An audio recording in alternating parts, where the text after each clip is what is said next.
Okay, here it is, the Dagger from Palmetto State Armory. I know. This thing's old news, right? Well, I actually don't think it is. In fact, the way that things have been lately with things like pandemics, violence, high crime rates, and an economy that just screams Democrat in the White House, well, I'd say right now is the perfect time to sit down and talk about a $300 Glock clone. I don't know how Palmetto State Armory does it. I mean, yeah, I worked in manufacturing long enough to know, how it is that they managed to get the pricing down to where it is on this gun. I'm just saying, it's crazy to think that for $3 I can buy the PSA Dagger. On the other hand, for right about $550 to $600, I can buy a Glock 19. The price varies a bit depending on your location, taxation, and the specific gun store that you frequent. But for the most part, $550 to $600 is what you're looking at. What Palmetto State Armory is doing with the Dagger is, they're saying, okay, you have this group of people over here who are more than willing and able to spend $2,000 plus on a firearm. Things like your staccatos, for instance. If you can afford to spend that kind of money, that's great.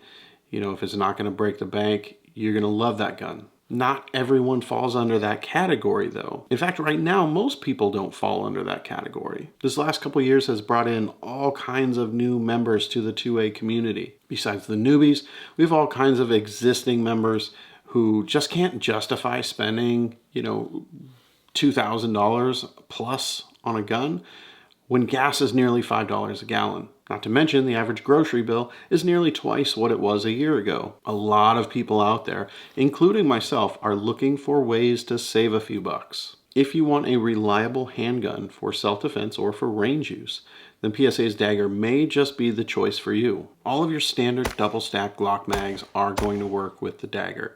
That's everything from the 15-rounders up to, the 30-round stick mags, even the 50-round drum mags that are out there.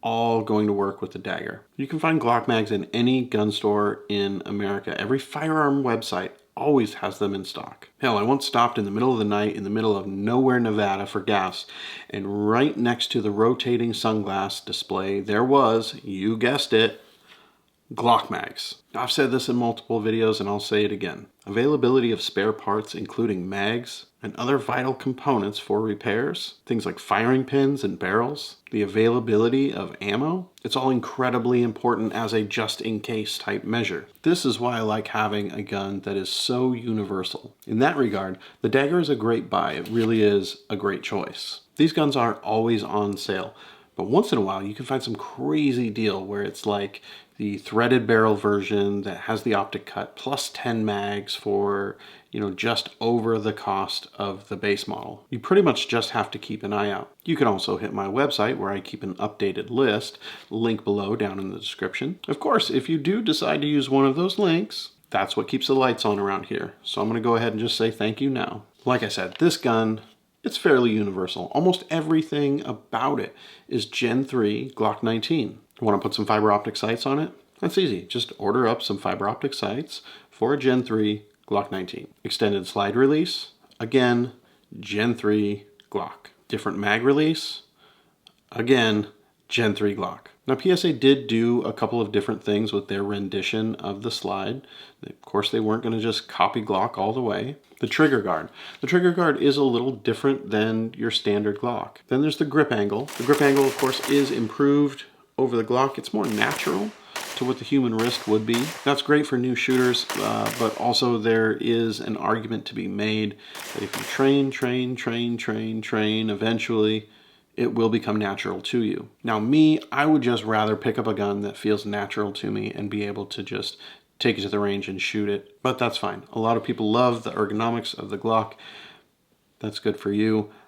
This is good for me. Speaking of feeling natural in the hand, I actually like the way that the Dagger feels in the hand. Most of the time, I don't like finger grooves, but the way that PSA did the ones on this gun, I actually don't hate it. I mean, I don't love it, and if they sold two versions and I had the option to order it without them, then that's what I would go for. At the same time, you don't see me busting out the Dremel to get rid of them. The placement of the finger groove itself in relation to the undercut and the trigger guard, the slight lip at the very bottom of the grip, they all kind of work together to give you a really solid grip on this gun. Now, if you ask me, PSA did go a little bit crazy down here with these cutouts for stripping the mag out, but I haven't found any scenarios where while doing mag changes, I'm getting hung up on that cutout.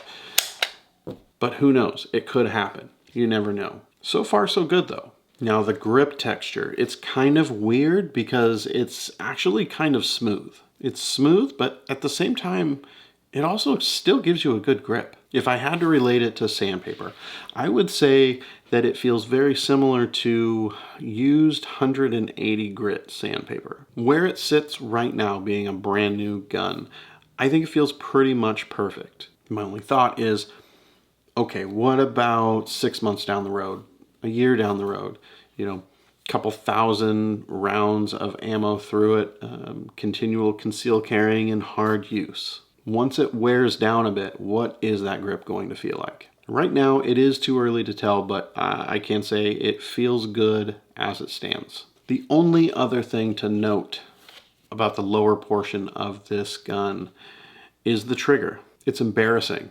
I hate it. And if I'm being honest, it feels gross. This trigger is worse than the original M&P. Not just because it's a hinge style that is a clear ripoff of the M&P. No, this trigger feels like a mushy bag of oatmeal and cold cat vomit. It all starts with the extreme amount of take-up that this trigger has. Seriously, it feels like it's never going to end, like you're never going to actually get to the wall. Wait, are you already on the wall? No? Maybe not? Well, there's some resistance, but it's spongy. It doesn't feel like the wall. And then click.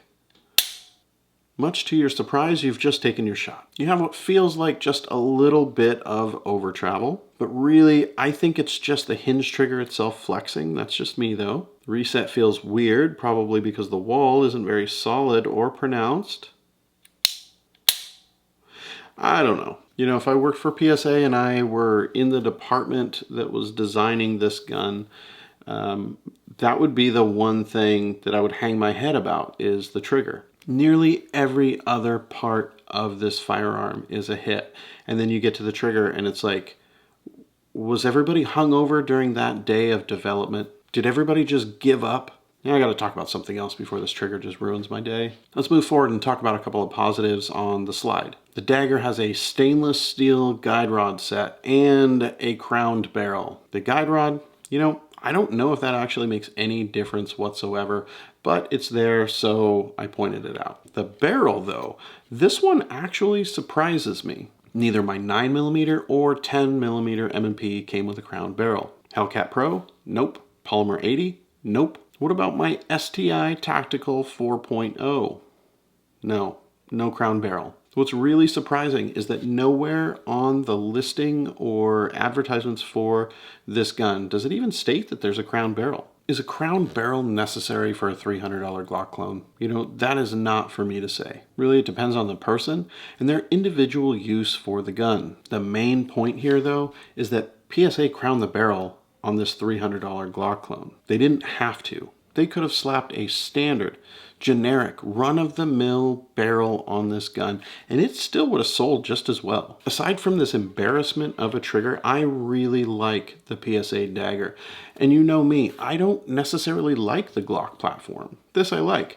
Swap out that trigger for an Apex and it's good to go. So far, in terms of recoil and accuracy, it handles as expected. It's not a competition gun, but it's also not a high point. I feel like maybe it has just a little bit more felt recoil than, say, my Smith & Wesson M&P. It's not unmanageable, and maybe it has to do with the fact that, you know, the M&P, I have the magwell, so I have just a little bit of extra leverage on the gun. Honestly, it's really hard to say. They could be exactly the same, and I could be just overthinking it while at the range. You know, if you need a personal defense pistol, something that's going to be reliable and accurate and feel good in your hand, I highly recommend getting your hands on PSA's Dagger. At that price point, it is impossible to beat this thing. You really can't go wrong with Palmetto State Armory. No matter what you order through them, you are not going to be disappointed. All right, that's it for me today, guys. Get out there and get some range time in,